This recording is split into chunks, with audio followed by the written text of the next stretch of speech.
Well, I understood that the body in almost all higher organized mammals and even animals has a small or larger area of some semi-voluntary functions, like the mouth, closing and opening the mouth. That's the mouth is a sphincter and the body wall. Mm-hmm. And then, I said, wow, so even animals that know how to close their mouth voluntarily,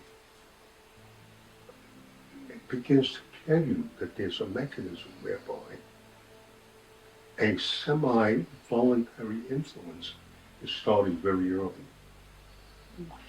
And then when I traced back the body wall and how the body's wall expansion and contraction is really a sphincter, which in a localized way becomes a mouth or the iris of the eye. Or so then you see that there's a sphincter relationship, expansion and contraction of a local area and a general area, the whole body.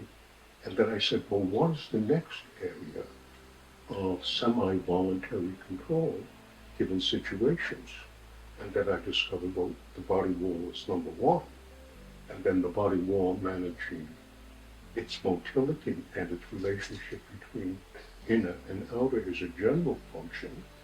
And then as it began to develop motoric tools, like little flagelli and little hairs that move them along, and how these little flagelli were precursors of fins, and fins are precursor of limbs, and limbs are precursors of hands. And then I saw that the hand, like the mouth, is an organ of motility and is in fact a miniature brain on a localized level. And then I saw that the development of the hand from a walking instrument or a brachiating instrument or putting food in the mouth or carrying has become very sophisticated. And the hand movements do almost everything the brain does. That it turns, twists, touches itself, reaches out from itself, rotates things, flattens things out.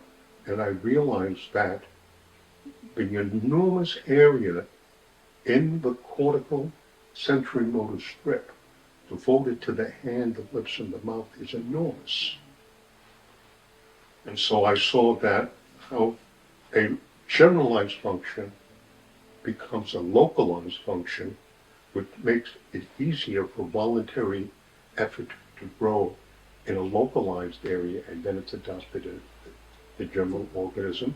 And then, of course, the use of the hands in applying pressure to the body, and the body's response to the hands touching yourself as a way of generating an influence on yourself and the process of awareness with yourself, which then begins to lay down neural emotional tracks of voluntary effort, of managing how you experience yourself and change your shape in action.